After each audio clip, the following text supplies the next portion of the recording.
Hello guys, welcome to our channel. Today in this video we're gonna know about the 5 sense organs of our body, and let's check it out in this video. Before that guys, I have a request for you. Let's see the request also now. Don't forget to subscribe to our channel and also click the bell icon for more videos. And if you like our work, give a big thumbs up and like for our videos. Our first one comes the sense of touch, has received a supreme importance in the sphere of sense from ancient times, that is skin.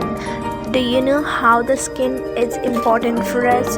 Our skin is a sense organ for touch. It contains cuneaceous receptors for touch. The skin consists of two main layers called epidermis and dermis. Epidermis is a layer for protection. It has sweat pores and small hair-like structures. It contains three layers. They are outer stratum corneum or cornified layers containing dead cells, middle granule layer containing living cells, and inner magnesian layer containing the cells dividing constituents. The dermis lies below the epidermis, and it is made up of elastic connective tissues. It consists sweat glands and sebaceous glands and hair follicles and blood vessels, and also the fats which store in the skins to protect the body. Our next one is ear. Do you know how ears hear from the ear? Good joke. Now, apart from hearing, ear helps it maintaining the squabium of our body. Do you know that the ear consists so many bones in our body? The ear is divided into external ear, middle ear, and the internal ear or inner ear also. First, we will know about the external ear. It is the visible part of the ear on either side of our head. It is the flap-like structure called the pinna. It leads to the ear canal. The pinna is crumbled and made up of cartilage. And next, let's know about the middle ear. Middle ear plays an important role in amplifying the vibrations receiving on the tympanum membranes. The chain of three bones, malleus, ignis, and stapes, helps to the same oval windows. It is a membrane-covered ending of the middle ear which opens into the inner ear through round and the window. Let's know about the internal ear or called as inner ear. In external ear or inner ear. So let's know about the internal ear. Consists of bony labrates and enclosing the membrane labranate. The membranous labrate consists of vangelis, three semicircular canals, and the scabious and the posterior parts in utriculars, nerve fibers, or else you can say from them form vestibular nerves which help them to listen and know the parts of the ear. You can say from them. Let's know about the next part of our body, which is an important thing, that is eye. The eye vision helps us to detect desired targets, threats, and changes in our physical environment and to adapt accordingly. So how does the visual system accomplish this?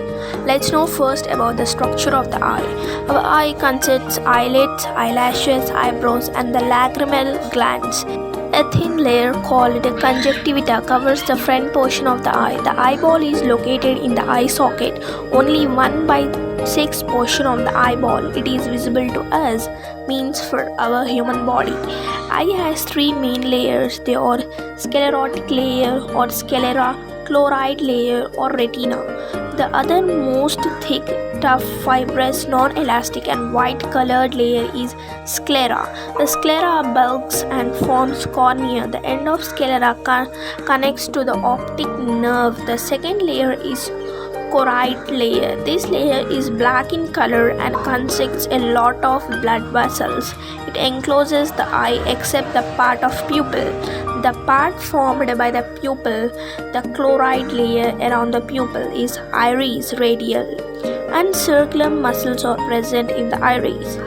Biconvex lens is present immediately behind the pupil, which is attached to the ciliary muscles and suspensory ligaments. The lens or divided the inner eyeball as aqueous chambers and vitreous chambers. Aqueous chambers is filled with the water-like fluid, whereas vitreous chamber is filled with the jelly-like fluids, means the two are filled with the fluids. Retina consists the cells called rods and cones, the area of no vision called blind spot, and the area of the best vision called yellow spot. The present in the retina, the yellow spot is also called as macula or fovea of the best, which helps to look and observe clearly from the eyes to the vision of the human body. Let's know about the tongue structure. Our tongue is made up of voluntary muscles. It contains about 10,000 taste buds. The taste buds are located in the walls of the pupil.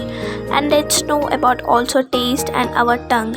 Like smell, taste is also a sense based on identifying chemicals in food and the texture of it. But the similarity does not end there. The sense of taste and the sense of smell has a close and comparative working relationship between them. So many of the staple distinctions you may think of as flavors really come from the odors. It means much of the taste of an onion is odor, not flavor. And when you have a cold, you will notice that the food seems tasteless because your nasal passages are blocked. From this, you get different taste from them. Let's know about the development changes in taste also.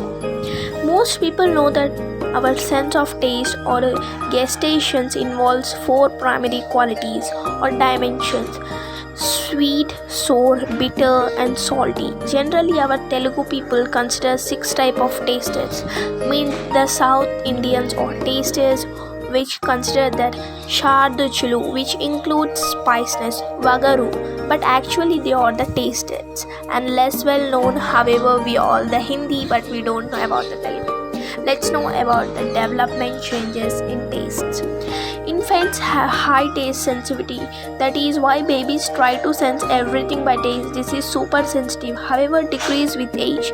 As a result, many elderly people complain that the food has lost its change. This is super sensitive. So this is the taste buds or the tongue which tastes all the tastes in the world. Next we have to know important thing in our body and sense organ is nose. Let's know and structure of the nose. Our external nose has 2 nostrils. They lead to the nasal cavity. Nasal septum divides the nasal cavity into 2 halves. The nasal cavity is lined with mucous membranes and small hairs. Olfactory receptors are present in the mucous membranes. And let's know what is the relationship between smell and our nose.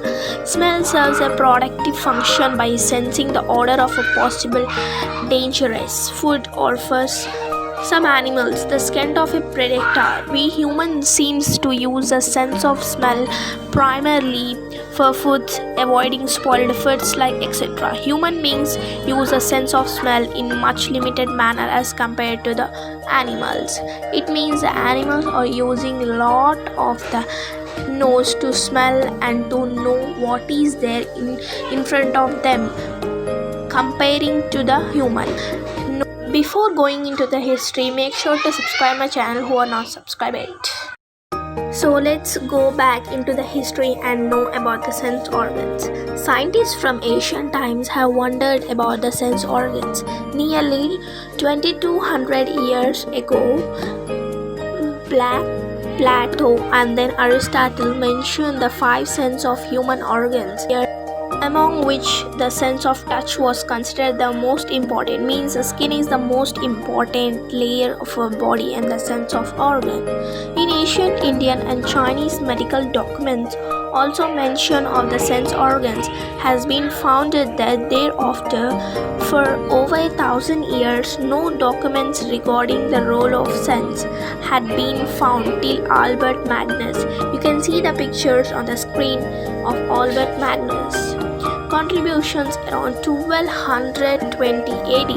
Albert Magnus was a bishop in a church in Italy, a keen observer of nature and a lover of science, who followed Aristotelian ideas. It means the Aristotle ideas, but commented on them for the first time, making them as impossible things for wider academic debate.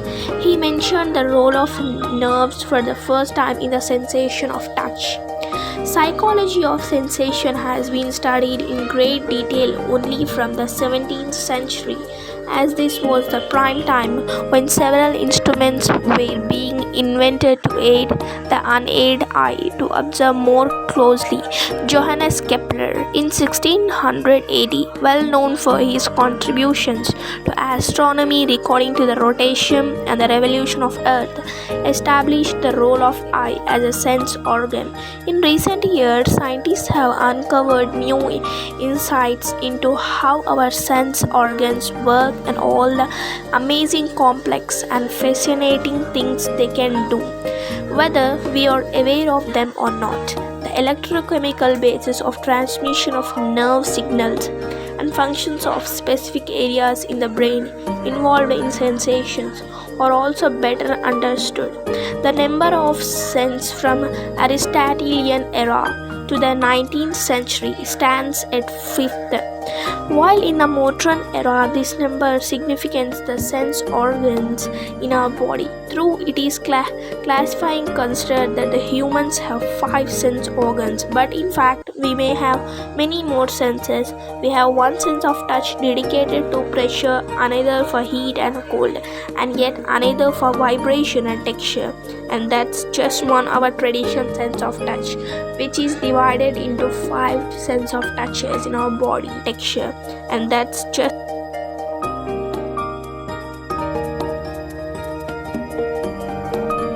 So guys, this is the history and the prehistory and the ancient history of the sense organs.